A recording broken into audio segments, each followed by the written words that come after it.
Hello, my name is Heike Strasser. I'm working for Mastercard in the Department for Real-Time Payments Infrastructure Development, and we are here today on the panels for real-time reality, where we are headed and how we are get there.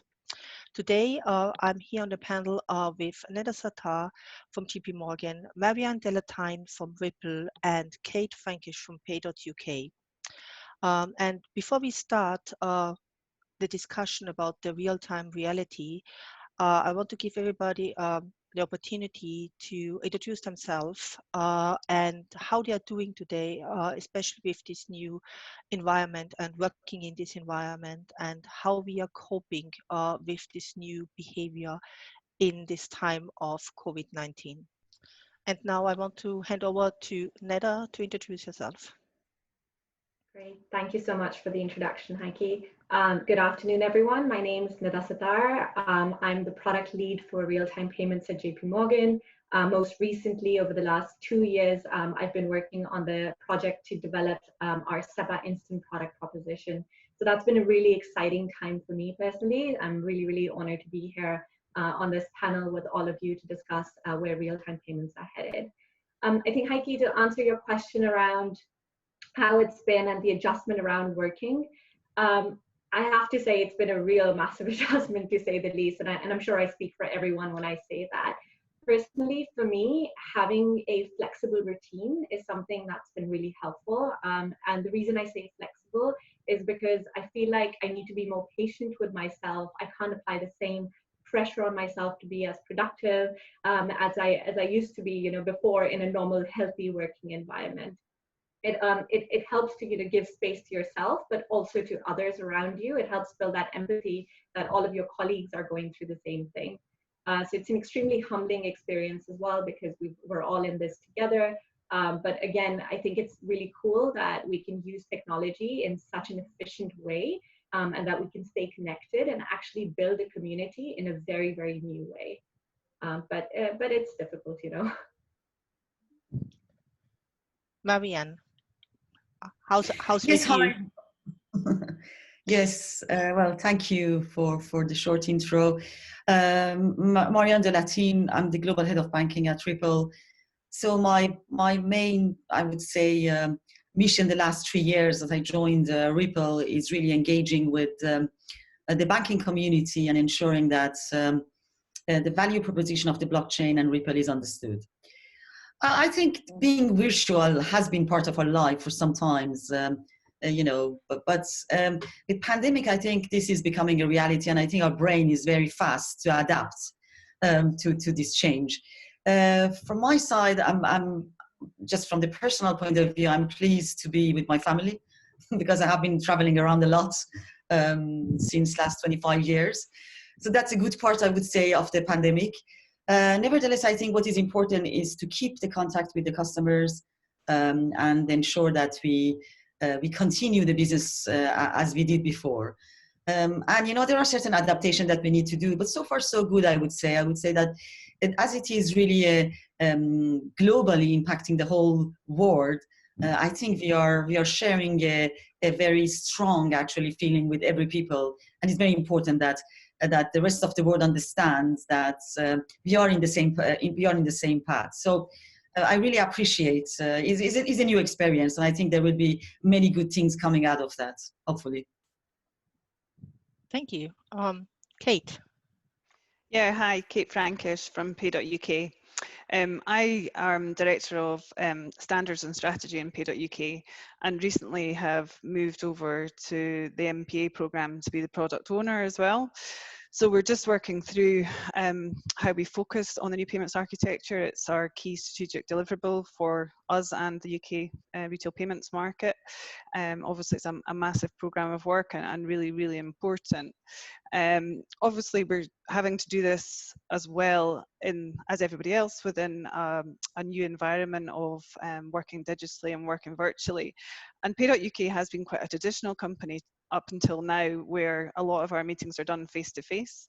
And actually, we adapted really, really quickly to being able to do things virtually using Zoom and other technologies to allow us to continue to move forward. So I think it's really proven, even to companies who like to do a lot of face-to-face activity. That's not to say we won't do it in the future, but we have much more optionality, and we've proven as an organization that we can still deliver, make sure that our payment systems continue to run, and that we can still do other activity over and above that in an efficient way. And from the point of view of how I'm feeling, and you know, like the kind of personal scenario, like everybody's talking about, like Marjan, I'm quite comfortable in some respects because I'm in Edinburgh and I actually work in London and live in Edinburgh, so it's quite nice. It's good to be in one place for a period of time rather than flying up and down the country. And I'm with most of my family, so that's okay. But it does get hard sometimes. It's boring, and it's hard to motivate yourself constantly. That's what I'm learning. Thank you, Kate. Yeah, I would say from my side, exactly the same. My benefit is literally Mastercard, or the part where I'm working on for VocaLink. We were already used before to having meetings via conference details, especially when we talk overseas or Asia Pacific or America, South America, because you can't always travel all the time. Mm-hmm. But I agree, it's kind of still strange because you still had the interaction in the office and you would see it with the colleagues on the conference calls, rather than now everybody sitting at home in front of their laptops or their computers to do all these sessions, like the same what we do today. Just a little bit also about my background. I'm working for Mastercard or VocaLink side since over 13 years in the real-time payments part, and also in the ISO 20022. Besides this, I'm sitting also on different panels for the ISO 20022, like the payments SEC, the real-time payments group. So I have a background in this, not only in this company, but also before. So I'm in this industry also quite of a long time, and quite used to have different situations. But actually, I want to now start the discussion. What we are here today is actually, and I will start with Nida again. What do you think, based on this current crisis we have, of the evolution of the real-time payments over the next 2 to 3 years? What do you think about that? Yeah, I would say, I think if anything, this current stress scenario has actually shown us the importance of real-time payments. And I definitely see this trend accelerating. And I know we're going to come to this later, but just wanted to mention that actually cash is not that important anymore. What's more important is the experience of the faster movement of money to support small businesses, merchants, and to support each other on a personal basis as well. I think overall client expectations have also changed. So generally, when we think about customers from a JP Morgan perspective, our customers are people as well. They're just like you and me. So when we experience real-time and faster movement of money, and real-time experiences with Netflix and Amazon, at the click of a button, we can get anything that we want. When we think of our clients, we think of corporate treasurers in the same way as well. The expectation is the same. It's just translated into that business environment.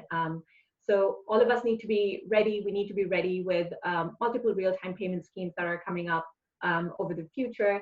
But another thing I would mention is over the next 2-3 years, actually, what's going to be really important is the ability to have cross-border real-time payments as well. So I think it'll be interesting to see where this trend goes, and interested to hear other people's experiences on this.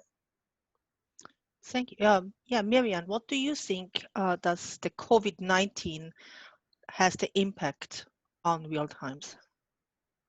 Well, I would say that this pandemic is really spurring the world to move quicker from cash to digital. Obviously, this is very different from country to country. For instance, when we look at the Philippines, this is very much still cash-based. When you look at Indonesia, you see that they are moving faster towards the digital. But when the people cannot use cash in person, they have to store, they have to keep it somewhere. This could be a bank account, this could be a digital wallet, or any other means.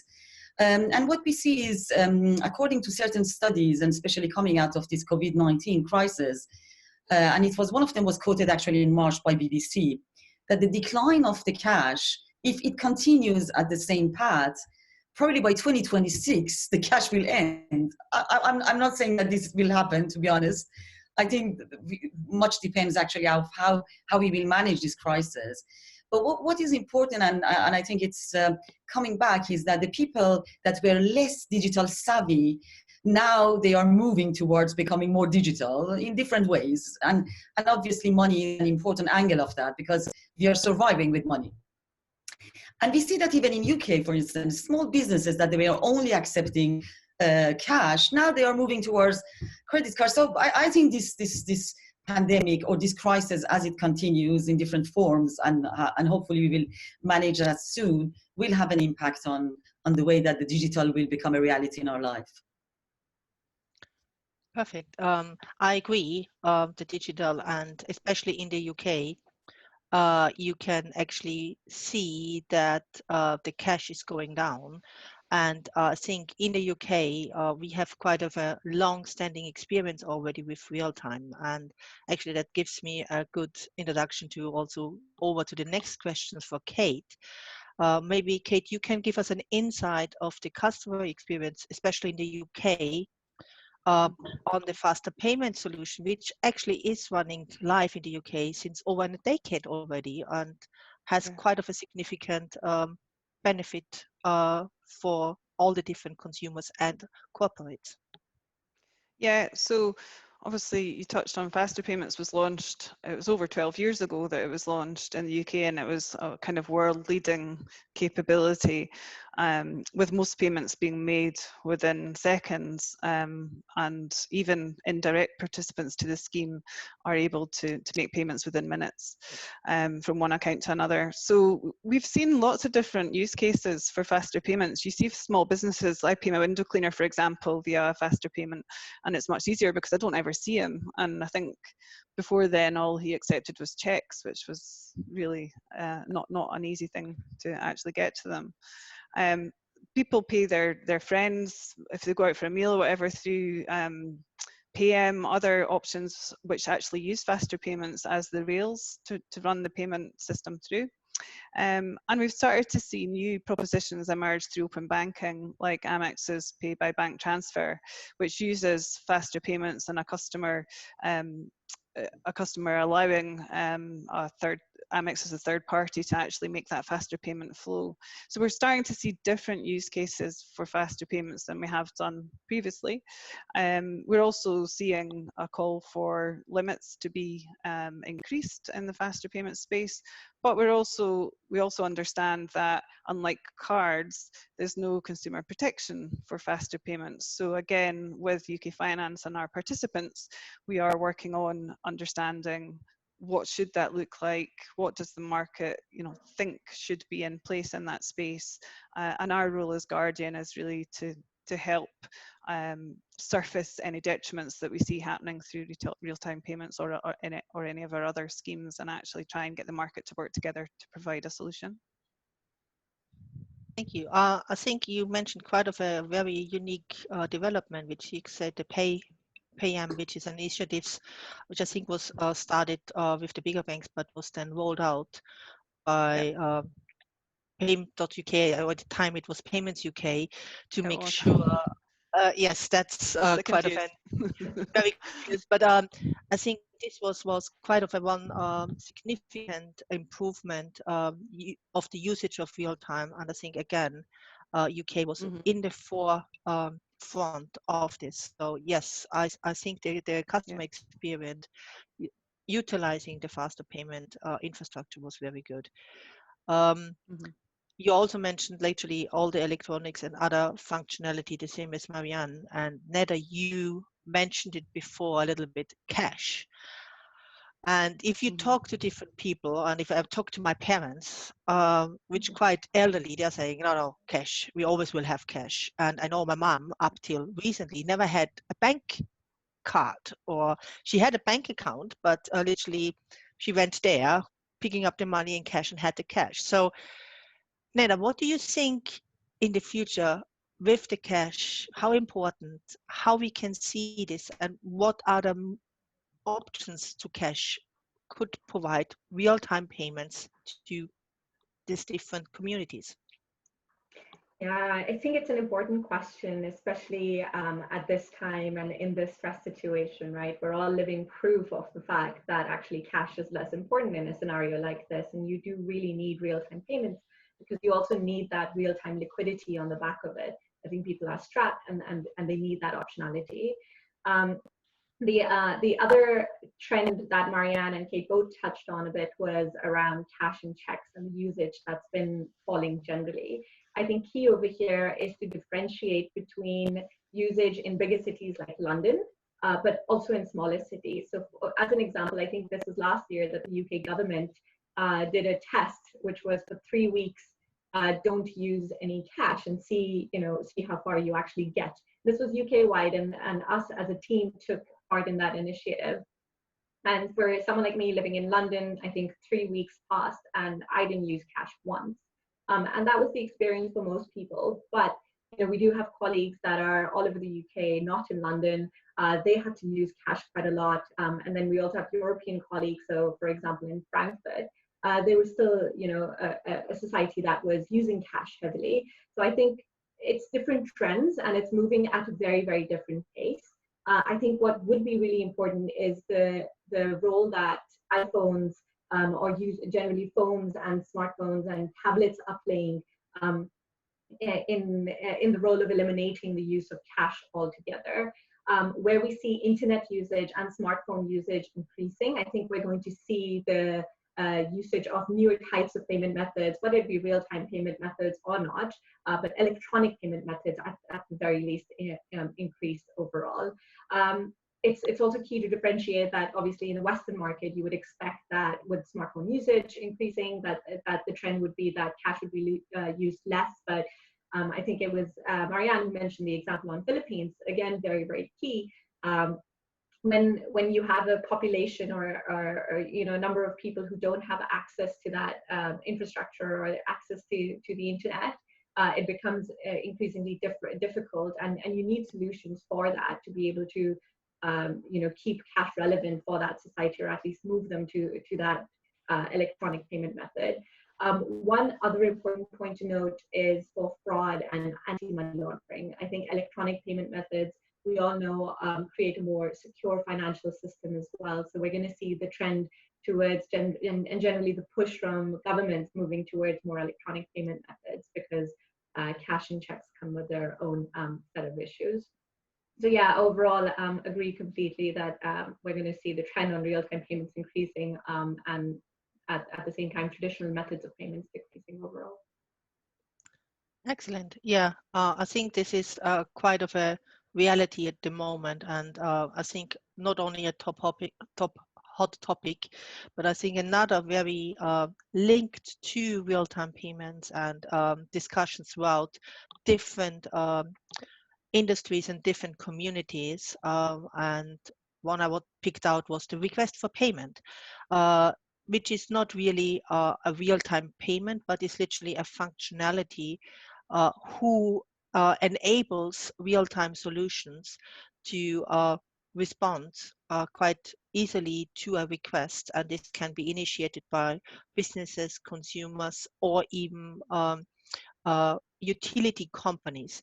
So Kate, I know in the UK, the request for payment is one additional major step to the overarching new payments architecture functionality. Can you give us a little bit of insight on this? Yeah, certainly. So we've been working on Request to Pay for, I think it's 2 years now, and we are pretty much there, ready for a launch. Obviously, just now is not a great time to launch something, and the cut through that you would get is not as good as it could be. This is what we would call a traditional, like we're calling this an overlay service, because actually Pay.UK are providing a couple of identity management services in the middle of this service, but actually the capability itself is built by the people who are actually looking to use it. So the way that the service will work at a high level is that, say it's a utility company, they will be able to send to all of their customers a communication which says, here's your bill, it's £40 this month, how do you want to pay, when do you want to pay? And the customer has the choice to either pay now, to delay payment, or to pay a smaller amount.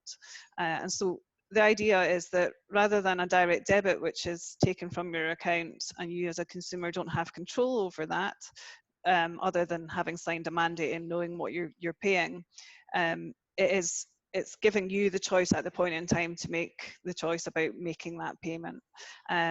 So the real thought process and push behind it, the thought process behind it is that this will give consumers more control, and particularly those vulnerable customers who have, I suppose, shortfalls in cash flow throughout the month. They will have much more control over how they pay their bills.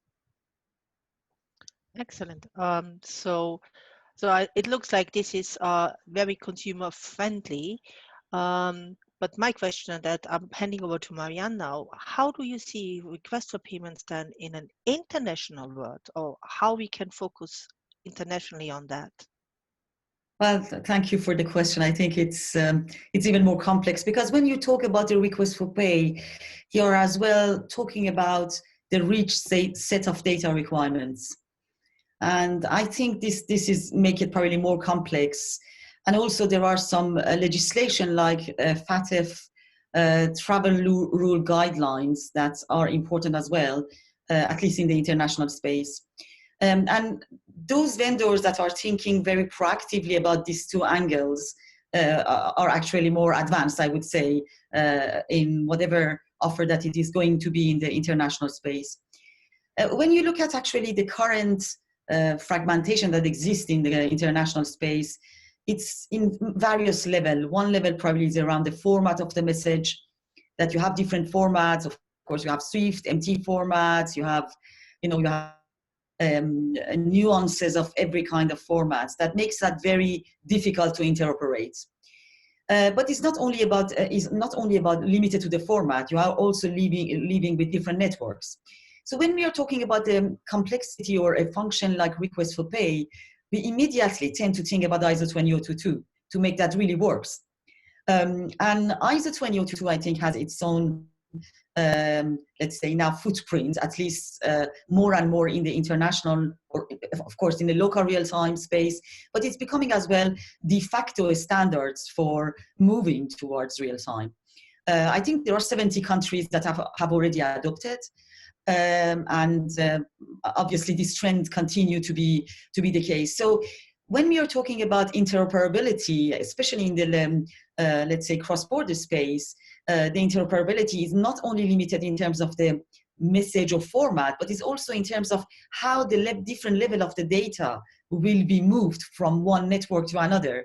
And I think that's basically probably is that with the advent of ISO 20022 in this space, we will get to certain level of interoperability, to certain level of the higher, let's say, straight-through processing. What I think is important as well when we talk about ISO 20022 is also an open standard, and it's opened the world towards more competition and innovation. And I think that that's very important. And the experience that we have so far, I have a kind of Swift background. I used to work for Swift, and Swift obviously is building the standards, but you realize that there are still many nuances in a local markets that needs to interoperate. And I think we have to be mindful of creating bespoke solutions doesn't really help. I think, and we see that even in open banking, in open banking, we still have different flavor of the API. So I think from technology perspective, it's very important that we go more and more towards a standardized way of creating these APIs and helping the community to interconnect and cope better with the interoperability issue as it is the case today. I agree, and thanks for all this insight. I know that in Europe, where we have already interoperability already very successfully established between in the Euro space. I think as you mentioned, it's not the format and the technical, it's the data content. And how do I be able to interoperate in a very short time frame? Because we're talking about real-time payments. What are the time frames really? Because today interoperability is literally in the same communities or in the same currency. Internationally, I think there will be also an issue if you have different currencies. So if you interoperate between Europe and the US, you have euro on the one side, dollars on the other side. Same if you say UK, if the UK want to interoperate with, even in Europe, with Denmark, Sweden, there are different currencies. So I think that's also a huge role in the interoperability standards to be considered going forward. Um, I know from an ISO and API development point of view, they are already looking into this to ensure that internationally and for the interoperability, as you said, they are looking to standardize and say to make sure that the necessary data which is needed for each of the community will be passed through the system. Quite of a challenging theme, as you said. It's quite of a difficult, and especially not only different communities, it's then to link it up national implementation with international implementation, which gives me also quite a good put on to the next question which we have, which is technical impacts and the insight. And Nida, you from an background, GP Morgan, what insight can you give us on the technical impacts on customers, but also on your own operation who are using this real-time infrastructure and a 24/7 service? Yeah, so I would break that question up into essentially three parts. And I think there's three types of changes that we've seen with our customers, but also internally. One is it's a huge mindset shift. You know, the first time when we were talking about launching real-time payments internally in the company, and we've had faster payments for a while, but we were talking about, you know, Sattar Instant and the concept within the Euro world to have a system that's transacting on a 24/7 basis. I think after a 2-hour presentation, I got asked the question again, are you sure this is going to work on weekends? And I think it was just very much, you know, taking a step back and thinking, yes, absolutely, this is going to work on weekends. And we need to shift our behaviors and we need to shift our mindset to be able to fix around that. And then the other 2 points are one around operational changes and the third one around technical changes. I think when we talk about operational changes, we've seen, and this is a discussion we have with clients all the time, they need to now start thinking about if they're receiving payments on a weekend or if they're sending out payments on the weekend, does that mean that they're essentially operating on a weekend? If their customers are sending them money on a weekend and settling invoices and bills, then there might be an expectation from a customer service perspective to be available and to always be available to answer questions. So it's just something that we make customers aware of so that they know as well, and they can build that operational resiliency and that new way of working within their setup in their teams as well. And then within that operational mindset, again, is also the bit around accounting. I think with traditional payment methods, we're all very familiar with closing of books and end of day processes, and especially on a Friday night, you know, you close your books and that's it, no money moves after that. That's not the reality anymore. You come in on a Monday morning and you're going to have balances that have changed and money that has exchanged. And there are all going to be exceptions in your process. So I think purely from an accounting perspective as well, again, it's a mindset shift. There is no closing of books anymore. There is no end of day process. So how do you build your new processes around that? And how do you build that culture around as well? And then thirdly, we've seen from customers now, and PSD2 has helped with this, and some of the new regulations and the work that Pay.UK is doing is helping around this as well, is the increase in adoption of APIs. So to be able to use a method like real-time payments, I think our customers are getting more savvy as well. They want to use APIs. They want to use APIs for balance information. They want to use APIs for sending of payments, whether that means more traditional payment types or real-time payments. it's increasingly important. But also overall, it's the move away from the batching process that we're all very familiar with as well. We're seeing that from a customer point of view, but also from a JP Morgan point of view. I mentioned that I got a lot of questions around whether this is going to work on weekends, and we've had to think and rethink our processes around being available on that weekend as well, because if our customers are transacting or receiving funds on a weekend, then they are going to call customer service and they're going to expect responses if things go wrong. They need someone at the other end of the line to be available, to be able to answer their questions and to make sure that their money is moving the way it should be moving. So we've had to change our processes around this as well, and also take on a huge amount of technological advancement. I think with banks generally, this is something that sometimes we get told that you're slower when it comes to pace of change. I think that's absolutely not been true for a company at least like JP Morgan. We invest a lot in this. We want to offer the best service to our customers as well. So we've been able to overcome that challenge of having older systems and then trying to make them real time and work on weekends. Wow, that's quite an insight on this. You mentioned APIs and you mentioned services provided through the real-time infrastructure. So Kate, as the owner of the scheme for the real-time, what do you see or what you would think about this utilizing of the overlay services, how we are calling this? Yeah. Is it APIs or any other services providing over this? How do you think over the next decades, how will they more improving, or how would they utilize real-time infrastructure, not only in the UK, but also maybe then internationally? Can you give us a little bit of an insight? Yeah, I mean, I suppose one of the key things that we're looking at as part of the new payments architecture is ease of access for new participants. There's been, for years, there've been a cohort of participants who've been members of the current schemes that we have within the UK. That's expanded drastically over the last 3 or 4 years, and access is being made easier all the time. But use of things like APIs in the right way with the right security, as well as alternative methods of plugging in to a payments processing infrastructure, are definitely areas that we are looking at and understanding more. What's the demand and what types of PSPs within the payments ecosystem would want to use different methods of becoming members. And also, what's our risk appetite? In the end of the day, we're managing critical payments infrastructure for the UK. So we need to balance that robustness and resilience against ease of access and allowing competition to grow. But yeah, and our overlay services that you touched on there, Heike, these are, within our design, these are not part of the core clearing and settlement layer, but these are additional services that could be offered by other people in the market that would require data from our payment processing services to be able to allow them to operate.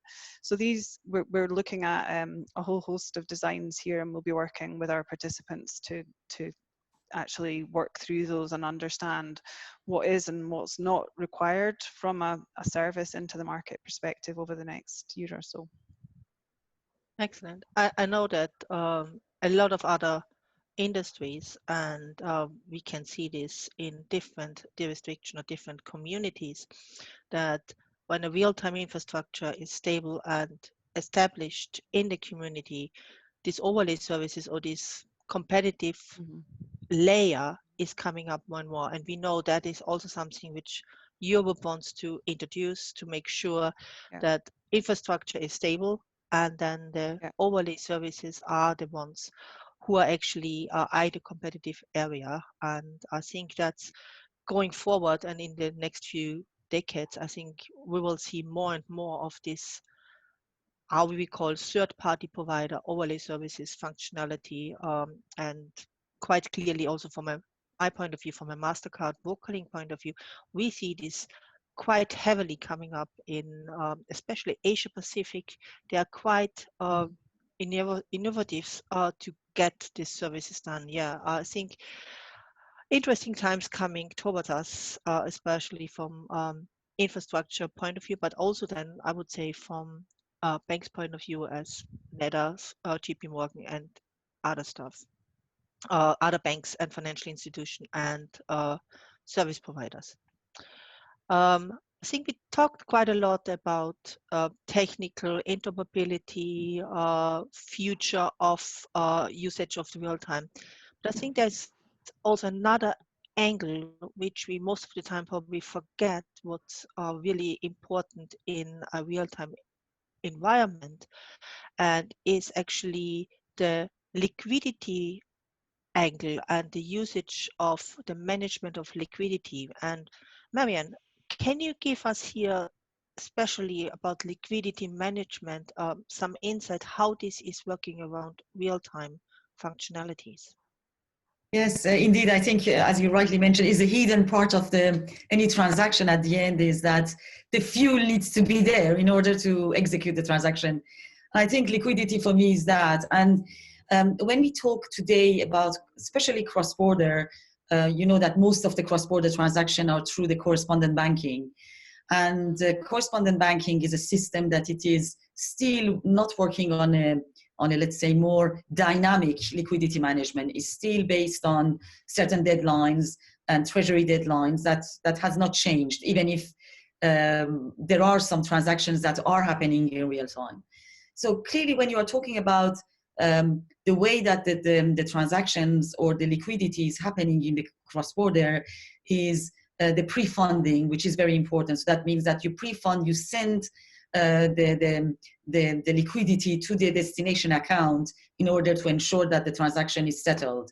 And this has, you know, a cost to the global economy. According to different studies, could go up to 10 trillions. So when you move from the, let's say, more, let's say, batch processing or a deadline of the treasury towards a real-time management of the liquidity, I would say that I don't know many financial institutions that are still ready with that. So from Ripple perspective, you know, and I think blockchain is providing I think the essence, or let's say the philosophy of the blockchain has been around, okay, how you can make, let's say, the move of the funds real time. Rather than today, the funds is like sending a message and then moving the funds separately. So the idea with the blockchain and the product that we are working on, which is called on-demand liquidity, is rather than pre-funding, actually, so sending money in advance, sometimes it's 24 hours, 48 hours, or using the line of credits, why not using the digital assets, like in our case is XRP, as a bridge asset between two fiat currencies? So I give you a simple example. We call this product the on-demand liquidity, and it is used in multiple corridors, namely Mexico, Philippines, and some other markets that are coming soon. So the idea is not replacing actually the fiat currencies, because we know that this is really the backbone of the economy and it's not going to be replaced, but is creating at least, or moving the funds on real time. And the way it is happening is that you have $100, right? And you want to send $100, let's imagine, to Mexico. So you use XRP in this case by transforming the USD into XRP and immediately after to Mexican peso. And this is thanks to the performance of the blockchain, and at least the system that Ripple is using, which is consensus-based, is a matter of few seconds. So this concept actually has been evolved, especially in a low-value payments, high-frequency payments. And we think that this really brings a value, especially for a remittances business that, you know, it's very costly, this kind of transaction. And we see a growth and interest in this segment. So this is the way that we tackle the liquidity in terms of moving from a pre-funding model to a more intraday liquidity and dynamic management of the liquidity. Excellent. So, Kate, what would you think from a more traditional banking point of view, especially with the future new payments architecture, how this will be possible also to support? So we hear the one from I would say, a very blockchain new player, or the Kate, I wouldn't say it's still a new player, but to more the traditional liquidity functionality in an established banking community. Yeah, I mean, it's obviously it's so important, and particularly as we see one of the trends that we see that's starting to pick up is the use of real-time payments for more kind of e-com and face-to-face retail transactions in the UK. So replacing some of the cards and transactions that exist today. But for that to be true, merchants need to be comfortable and know straight away that they will be paid, and the liquidity that goes on in the background to manage those payments has to work. Work as it should do, and make sure that there's trust built in the system. So we're looking again throughout the MPA design at what would be a really clear liquidity model that would allow our participants to have a really clear real-time view of their liquidity positions as well throughout the day. And are there additional tools that could be built and shared with the market? And should that be something that we build, or should it be something that is looked at from a competition perspective? So there's lots of different angles, but the liquidity angle is really important as real-time volumes and values increase considerably as we do things like increase the limits of real-time payments, and also see the use cases such as using real-time payments for e-com transactions increase, because that just means more traffic and more management of that liquidity position is really important. Excellent. I can see this also in my day-to-day work and experience of different communities. And Marjan, you mentioned traditional pre-funded, but there is also quite of a significant increase of communities who have literally hybrid models, which is, yes, we have a pre-funded at our central banks where we have the guarantee, but we are actually then settle a deferred net, which actually for the bank's liquidity position itself gives them the opportunity. They don't need to push as much as liquidity into the ecosystem as they can netting it off, but there's still the guarantee of the different central banks. And yes, we are talking here about also different community. I mean, your example with US and Mexico is quite clear. US, an established economic country, compare, well, probably not Mexico. If you go further south in other countries, you might have not the guarantee or the stability to say, oh, I'm trusting them enough that they have the liquidity funds in the central banks.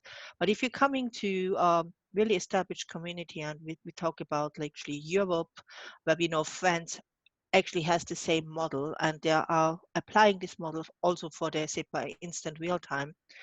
And then you go to North America or even into the Asia Pacific, like Japan, Australia.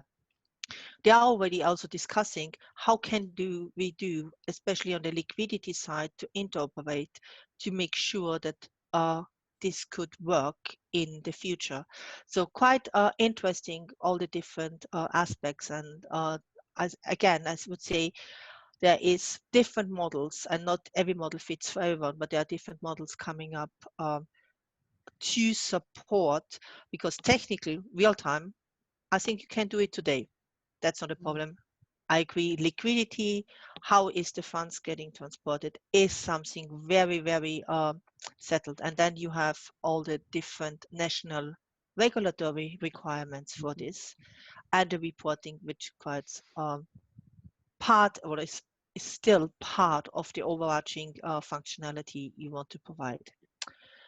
I would say before I'm finished this discussion today, which was great and very insightful for me and quite interesting of all the different aspects, I actually want to give everyone the opportunity to give their point of view where they see your own business in the next decade, and where they might want to go or will go, especially on the collaboration side in the future.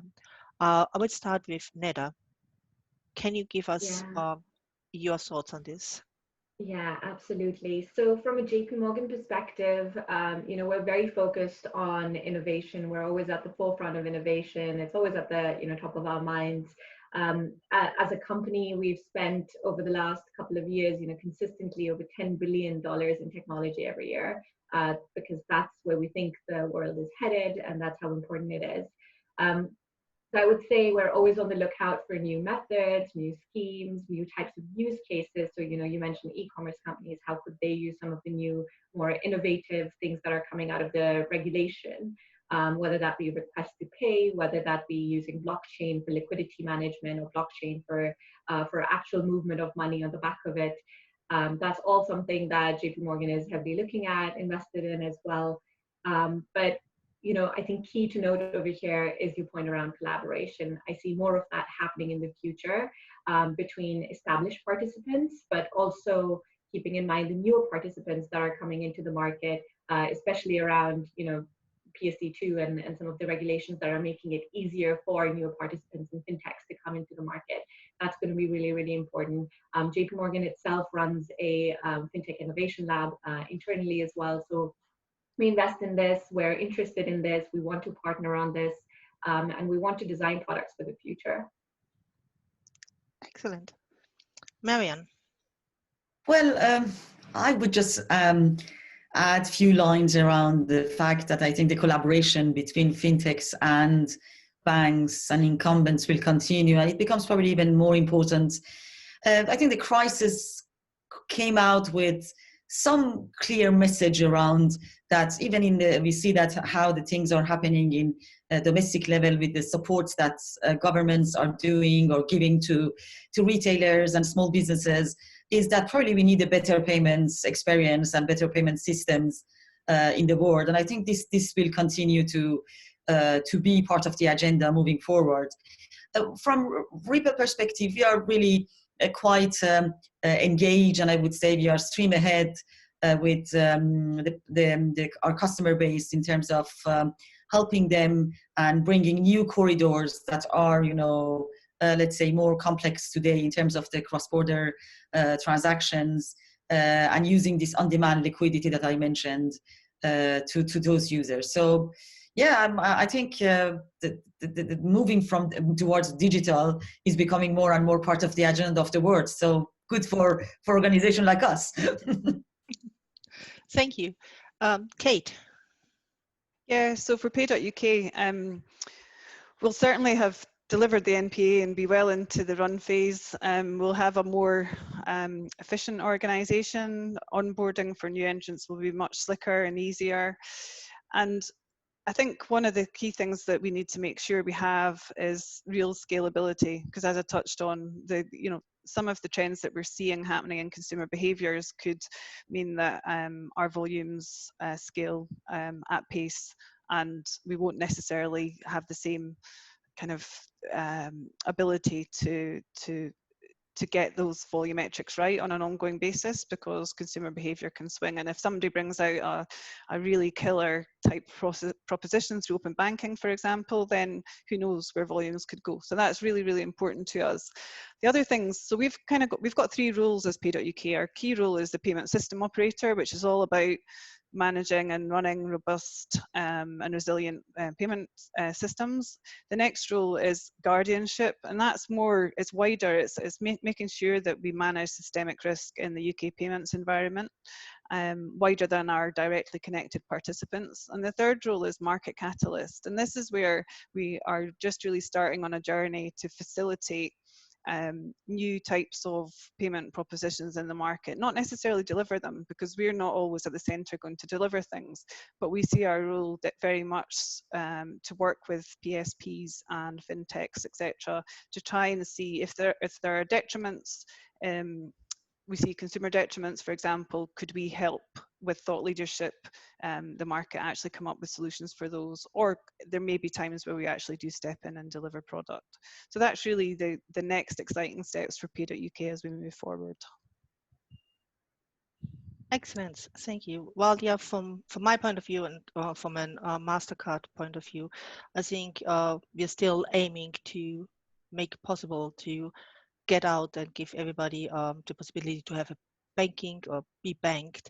And also we are focusing very heavily also on collaboration going out and make sure that different communities are getting connected. For my personal part, with the different panels I'm sitting on, like real-time payments group panel, it's making sure that the communities are sitting on the same level and just have the discussion, remittance information, which is also for me quite of a focus in the next decade, to make sure that the data content to be able in the real time for different communities are being correctly linked and being able to STP have the collaboration and make sure that not only in the banking, but also then the consumer behind the corporates can utilize in the future the real-time infrastructure, not only domestically or in their community, but also cross-border.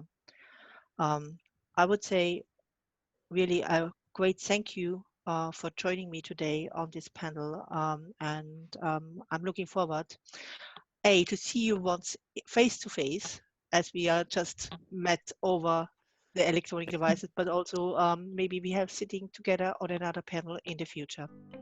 Thank you very much. Thank you. Thank you. Goodbye. Thanks, Goodbye. everyone. Bye.